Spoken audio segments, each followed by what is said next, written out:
the Pakistani. So he has clearly stated, let us come to Prasad గారు ఆయన చాలా స్పష్టంగా చెప్పారు ముత్తకి పాకిస్తాన్ మీద మాకు నమ్మకం పోయింది.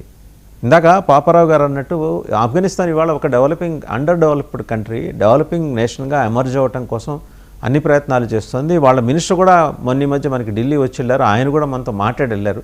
తాలిబాన్లు వాళ్ళ పాత విధానాలు వాళ్ళకి ఆ అప్రెషన్ నుంచి వచ్చిన ఆ తిరుగుబాటే కానీ స్వతసిద్ధంగా ఏంటంటే వాళ్ళు డెవలప్ అవ్వాలి, మా రాజ్యాన్ని మా దేశాన్ని మేము డెవలప్ చేసుకోవాలనే తృష్ణతోటి వాళ్ళు ఇన్ఫ్రాస్ట్రక్చర్ చాలా ప్రాజెక్ట్స్ మనం సపోర్ట్ చేస్తున్నాం, భారత్ సపోర్ట్ చేస్తుంది. And they are grateful to Bharat also. బహుశా అదే కడుపు మంట అనుకుంటాం పాకిస్తాన్కి. అండ్ ఓవరాల్గా చూస్తే కనుక ఆయన చెప్పారనే కాదు, ఎక్స్టర్నల్ అఫైర్స్ మినిస్టర్ పాకిస్తాన్ ఆడుతున్న ఈ డేంజరస్ గేమ్ రేపొద్దున వాళ్ళ టెరిటోరియల్ ఇంటిగ్రిటీకి ప్రమాదం తెచ్చిపెట్టేలా కనిపించట్లేదు, పాకిస్తాన్ టెరిటోరియల్ ఇంటిగ్రిటీకి. ఏమండి, ఈ పెద్ద గేమ్లో యుఎస్ పాకిస్తాన్ ఒక పావులాగా వాడుకుంటుందండి. యాక్చువల్లీ ఇదివరకు కూడా ఈ పాయింట్ మీద మనం డిస్కస్ చేశాము. చైనా నుంచి ఆఫ్ఘనిస్తాన్ పైగా ఇరాన్కి త్రూ ల్యాండ్ రూట్ నుంచి వాళ్ళకి సప్లైస్ వెళ్తున్నారని ఎక్కడో అనుమానం ఉంది వాళ్ళకి. సేమ్ ఇదే టైంలో అందు గురించి వీళ్ళు అటాక్లు చేయడం మొదలుపెట్టారు. అయితే ఇప్పుడు మనం చూసుకుంటే ఇది ఒక బార్బారిక్ యాక్ట్ కింద చూడాలి ఇది. ఎందుకంటే వీళ్ళు ఈ డ్రగ్స్ అడిక్ట్స్ ఎవరైతే ఉన్నారో ఆ డీ అడిక్షన్ సెంటర్ నుంచి దాని మీద అటాక్ చేయడం అనేది ఇక్కడే కాదు, ఎక్కడ సరే హాస్పిటల్ మీద కూడా అటాక్ జరిగితే అది ఎంత తీవ్రంగా ఖండించాలో అంత తీవ్రంగా ఖండించాల్సిందే అండి. అయితే ఇప్పుడు మనం చూసుకోవాల్సిన అంశం ఏంటంటే ఆఫ్ఘనిస్తాన్ వాళ్ళు ఎలా రెస్పాండ్ అవుతారు అనేది ఇంపార్టెంట్. ఇక్కడ వాళ్ళు ఇంకా భారత్కి ఏంటి రోల్ ఇప్పుడు ఉంటుంది అనేది చూసుకోవాలి.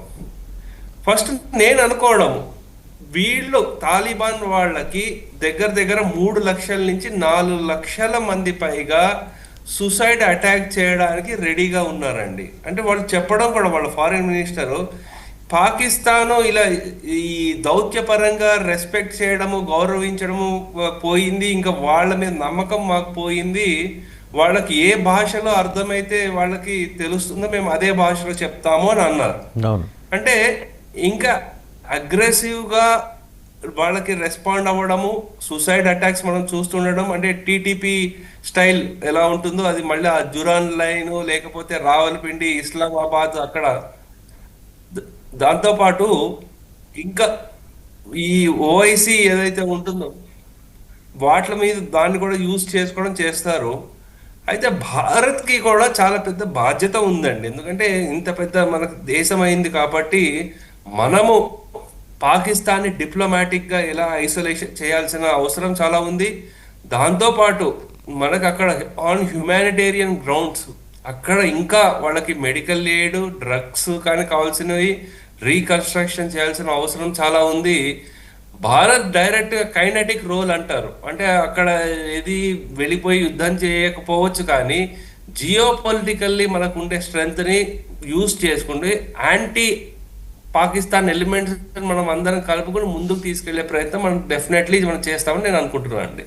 ఫైనల్గా అండి వెళ్లే ముందు పాపారావు గారు, నిన్న ప్రైమ్ మినిస్టర్ మాట్లాడారు, ప్రధానమంత్రి యూఏఈకి నైతికంగా సపోర్ట్ చేశారు. సో అంటే యూఏఈ దెబ్బతింటుంది. ఇన్ఫ్యాక్ట్ యూఏఈ తోటి మనకి ట్రేడ్ అండర్స్టాండింగ్స్ ఉన్నాయి, యాజ్ వెల్ మనకి అన్ని దేశాలతోటి, గల్ఫ్ దేశాలన్నిటితోటి. అంటే దాన్ని ఉద్రిక్తలను తగ్గించడం కోసం, అలాగే వాళ్ళకి మోరల్ సపోర్ట్ ఇవ్వడం కోసం ప్రధానమంత్రి మాట్లాడారు. సో పొరుగునున్న పాకిస్తాన్కి కంటగింపుగా ఉండే అవకాశం కూడా ఉంది. అండ్ అలాగే ఇరాన్ కూడా కొంచెం మనస్తాపానికి గురి కావచ్చు, ఇదేంటి ఇది అని. మీరేమంటారు? యుఏఈతో మనకి కాంప్రహెన్సివ్ ఎకనామిక్ పార్ట్నర్షిప్